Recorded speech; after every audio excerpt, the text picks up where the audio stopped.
በመካከለኛው ምስራቅ የተቀሰቀሰውና አሜሪካና እስራኤል የኢራን መንግስት ደምስሰን ህዝቡን ነጻ እናውጣለን ያሉበት ነገር ግን በውስጡ የኢራንን ተገዳዳሪነትና ጠንካራ ወታደራዊ አቅሟን አፈራርሰው ስልብ ሀገር ለማድረግ የተጀመረው ጦርነት አንድ ሁለት እያለ እነሆ 27ኛ ቀኑን ይዟል። ነገር ግን አሜሪካ ተወለወጠዋለሁ ብላ የጀመረችው ጦርነት ኢራንን አራስ ነብር አድርጓት አሜሪካንን ያላሰበችው አዘቅት ውስጥ እየከተታት ይገኛል። ለዛም ይመስላል አሁን የዶናልድ ትራምፕ መንግስት ሳይቃጠል በቅጠል በማለት ወደ ድርድር እየመጣ ይገኛል። በዛሬው ትንታኔያችን አሜሪካ በምን አይነት መልኩ ለመደራደር አሰበች? ምን መስፈርቶችን አስቀመጠች? ቁጣ የተሞላበት የኢራን ምላሽስ ምንድን ነው? የ82ኛው አየር ወለድ ስምሪትና የዓለምን ኢኮኖሚ እያናጋ ስላለው ሆርሙዝ ወሽመጥ በዝርዝር እንመለከታለን። እናንተ ብቻ ጆሮና ልባችሁን ከእኛ ጋር አድርጉ። ባለፉት ጥቂት ሰዓታት ውስጥ ትልቅ ዜና ሆኖ የወጣው የትራምፕ አስተዳደር በፓኪስታን በኩል ለኢራን ያቀረበው ባለ 15 ነጥብ የተኩስ አቁም እቅድ ነው። አሶሺየትድ ፕሬስ እንደዘገበው ለ30 ቀናት የሚቆይ ጊዜያዊ የተኩስ አቁም እንዲደረግና በእነዚህም ቀናቶች ውስጥ ኢራን የኒኩላር ማዕከሏን እንድታፈራርስና የሚሳኤል አቅሟንም እንድትገድብና በቀጠናው ላሉ ታጣቂዎችም የምታደርገውን ድጋፍ እንድታቆም ጠይቀዋል።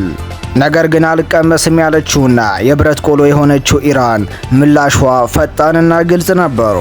የኢራን ፕሬስ ቲቪ አንድ ከፍተኛ ባለስልጣንን ጠቅሶ እንደዘገበው አሜሪካ ያቀረበችው እቅድም ሁኔታም ከእውነታው የራቀና ከመጠን ያለፈ ነው።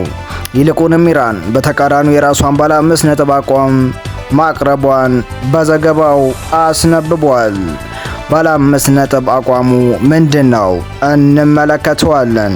አንደኛና የመጀመሪያው የከፍተኛ ባለስልጣኖቿ ግድያ በአስቸኳይ እንዲቆም፣ ሁለተኛ ለደረሰው ውድመት አስቸኳይ የካሳ ክፍያ እንዲፈጸም፣ ሶስተኛው ወደፊት ጥቃት እንደማይፈጸምና ህጋዊ ዋስትና እንዲሰጣት፣ አራተኛ የጠላትነት ድርጊቶች እንዲቆሙ፣ አምስተኛ በሆርሙዝ ወሽመጥ ላይ የኢራን ሉዓላዊ ቁጥጥር እውቅና እንዲያገኝ የሚሉ 5 የአቋም መግለጫዎችን አውጥታለች። የኢራን ወታደራዊ ቃል አቀባይ ሌተር ኮሎኔል ኢብራሂም ዙልፋግሪ በሰጡት መግለጫ እንዳሉት አሜሪካ ሽንፈቷን እንደ ስምምነት ስታቀርብ ድርድሩ ከኛ ጋር ሳይሆን ከራሳቸው ጋር ነው ሲሉ ተሳልቀዋል። በዲፕሎማሲው በኩል ንግግሮች ቢኖሩም ምድር ላይ ያለው እውነታ ግን ሌላ ነው። ኦል ስትሪት ጆርናል እንደዘገበው ከሆነ ፔንታጎን ከ82ኛ አየር ወለድ ክፍለ ጦር የተውጣጡ ከ1000 እስከ 3000 የሚደርሱ ወታደሮችን ወደ መካከለኛው ምስራቅ እንዲዘምቱ ትዕዛዝ አስተላልፏል። እነዚህ ተዋጊዎች በ18 ሰዓት ውስጥ ወደ የትኛውን ቦታ የመድረስ አቅምና ችሎታ አላቸው። ስምሪታቸውም አሜሪካ በኢራን ምድር የምድር ጦር ልታሰማራ ትችላለች የሚል ስጋትን ፈጥሯል። ነገር ግን የኢራን መሪዎች ደጋግመው እንደሚናገሩት አሜሪካ የምድር ጦሯን ካሰማራች የሬሳ ሳጥን ማብራት ላክላቸው ሲሉ ተደምጠዋል። እውነት አሜሪካ በአየር ላይ ድብደባ ያልተሳካላትንና ያልሆነላትን በምድር ጦር አሰማርታ ኢራንን ታሸንፋለች የሚለው ግን ለሁሉም ግራ ያጋባ ነው። በሌላ በኩል እስራኤል በቴህራን የሚገኘውን የሚሳኤልና የባህር ሰርጓጅ መርከብ ማምረቻ ማዕከል በአየር መደብደብና ማውደሟን ዘ ጀሩሳሌም ፖስት ዘግቧል።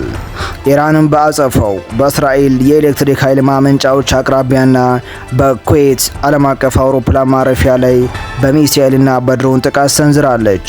ዓለም ትኩረት ያደረገበት የሆርሙዝ ወሽመጥም በውጥረት ውስጥ እንደቀጠለ ነው። ኢራንም በበኩሏ የሆርሙዝ ወሽመጥን ጥቃት ለማይፈጽሙ ሀገራት ክፍት እንደሆነ ብታሳውቅም በተግባር ግን መተላለፊያው ተዘግቶ ቀጥሏል። ይሄ ሁኔታ የነዳጅ ዋጋ እንዳይረጋጋ ከማድረጉም በላይ በማደግ ላይ ያሉ የደቡብ ሀገራት ላይ ከባድ ጫና ፈጥሯል። ቻይና ድርድሩ በስምምነት እንዲፈታ አሳስባለች። የቻይና የውጭ ጉዳይ ሚኒስትር ጉልበት ችግርን አይፈታም፣ ይልቁንም የባሰ አጀንዳና የባሰ ችግር ይፈጥራል በማለት ወደ ውይይት እንዲመጡ ጥሪ አድርገዋል። ሩሲያ በበኩሏ የአሜሪካና የእስራኤል ጥቃት ወረራና ዓለም አቀፍ ሕግን የጣሰ ነው ስትል ኮንናለች። ሳውዲ አረቢያና ኩዌት የኢራን ጥቃት ለሉዓላዊነታቸው የህልውና ስጋት መሆኑን ለተባበሩ መንግስታት አመልክተዋል። ታዲያ ቀጠናው ወዴት እያመራ ነው የሚለውን ስንመለከት እንደ ፖለቲካ ተንታኞች እይታ በሚቀጥሉ ጥቂት ቀናት ውስጥ ሁለት ወሳኝ ክስተቶች መጠበቅ እንችላለን።